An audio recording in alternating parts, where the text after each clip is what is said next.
الفاتحة.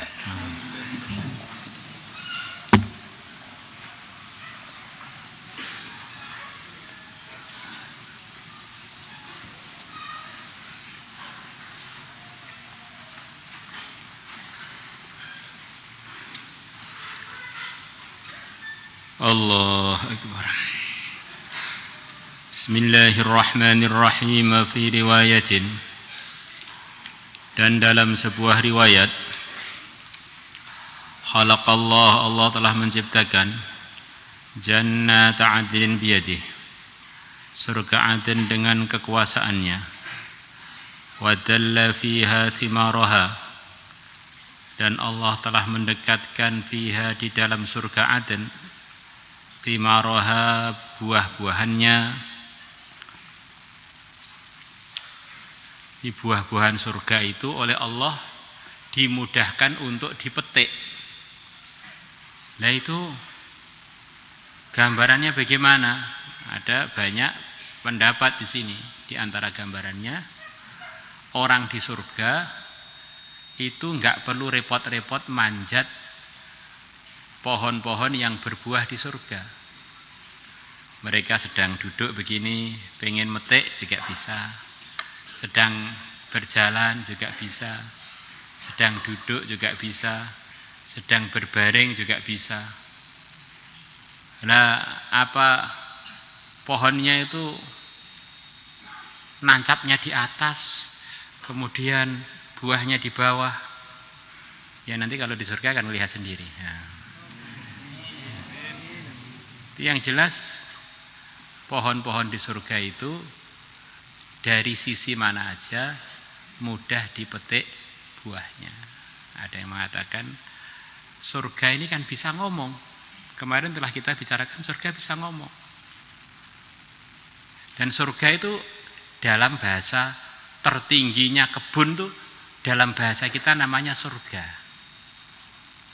Karena sangat indah, jannah yang untuk di dunia diartikan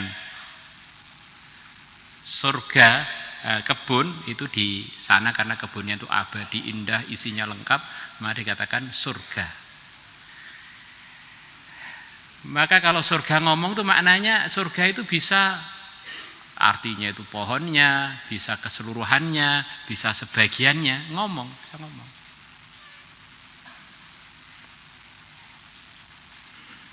Maka kalau surga itu dianggap kumpulan dari semuanya itu adalah surga, kumpulan dari isinya kebun macam surga.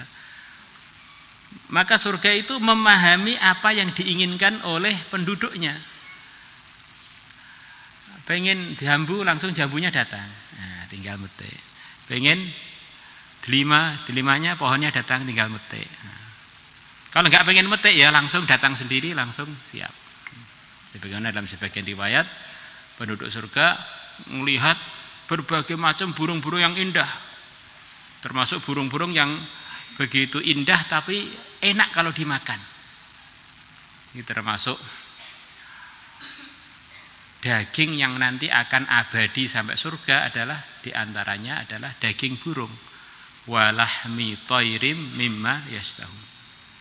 Dan makanannya penduduk surga adalah daging burung, dari daging-daging burung yang mereka pingini. Maka di dunia ini diantara kelezatannya manusia adalah makan daging burung. Ada bebek ya Pak, merpati goreng, nah, daging burung kan. Nah, ada burung puyuh panggang. Nah termasuk ayam itu adalah bagian burung, ayam. Dan ayam kadang-kadang terbang juga, bagian dari burung yang dijinakkan untuk manusia. Bebek, angsa itu bagian dari burung. Maka mungkin di antara daging yang paling disenangi manusia itu adalah daging burung-burungan. Ya ayam, ya mentok, ya bebek, ya merpati. Maka begitu penduduk surga ngelihat burung tadi, wah ini kalau dipanggang enak, langsung burungnya datang pada dia sudah berupa burung panggang, tinggal makan. Pengen isi langsung datang, tinggal seterusnya. Seterusnya itu gimana Pak? Loh, ada perkara itu cocoknya dibicarakan di ujungnya, tidak cocok dibicarakan di tengah dan akhirannya. Maka likulli maqamin maqal, setiap tempat itu ada perkataan yang sesuai.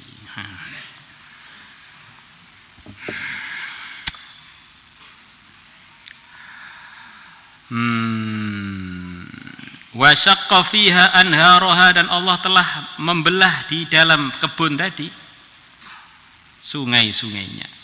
Di antara keindahan surga adalah di tengah-tengah kebun itu atau di bagian kebun itu ada belahan yang isinya sungai-sungai yang mengalir. Dan ketika kita di alam arwah itu, menurut sebagian riwayat kita sudah ditampakkan itu. Nyawa kita sudah tampak itu. Kalau kamu taat kepada kami, kepada saya Allah, maka kalian akan menempati surga. Kalau kalian enggak taat, akan menempati neraka. Ditampakkan di alam arwah kita ini telah pernah melihat surga, lihat neraka. Maka normalnya manusia itu suka melihat hijau-hijauan, suka melihat sungai mengalir, suka melihat air terjun.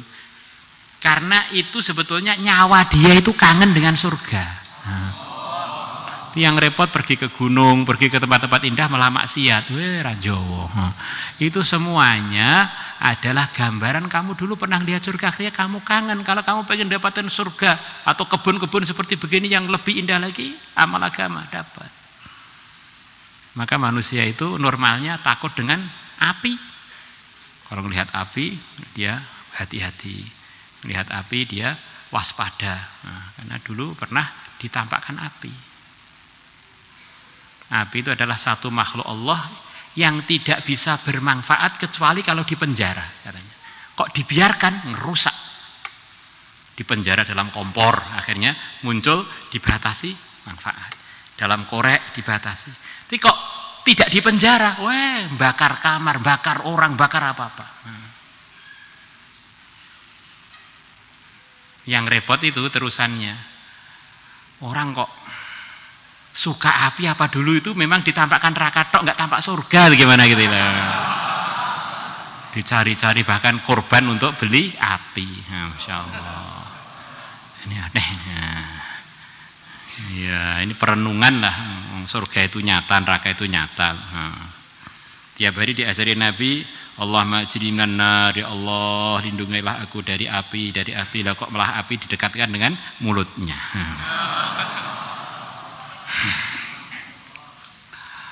Tsumma nadhara ilaiha, kemudian Allah memandang kepada surga, faqala laha, maka Allah berfirman pada surga, takallami, berbicaralah kamu. Faqalat, maka surga mengatakan, qad aflahal mu'minun, sungguh telah beruntung orang-orang yang beriman. Lah itu dalam surat Al-Mu'minun orang-orang imannya disifati alladzina hum fi sholatihim khashi'un. Iya. Disifati sempurna orang beriman itu kalau beramal. Sempurnanya iman kalau beramal. Tapi orang itu beriman tanpa disertai amal karena enggak sempat atau karena enggak mau, itu sudah bagian dari kesuksesan. Ada orang itu sudah tampan, sudah bagus, tampan, lagi putih, lagi tinggi, lagi kaya lagi alim lagi, nah, itu beda lagi, itu sifat. Itu sudah tampan, sudah beriman itu sudah sukses.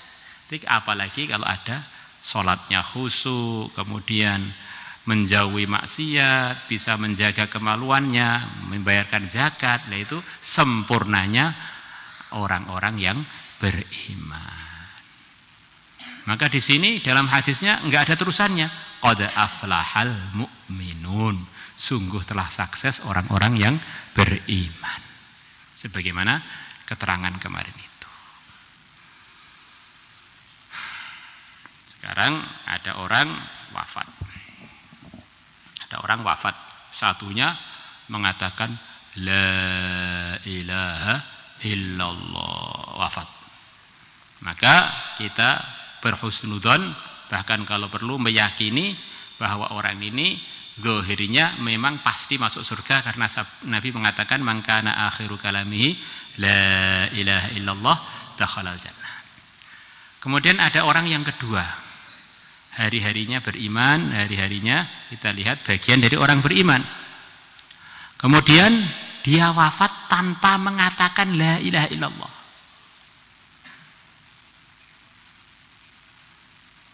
Apakah orang beriman yang wafatnya tidak mengatakan la ilaha illallah mesti lebih rendah derajatnya melebihi yang mengatakan la ilaha illallah?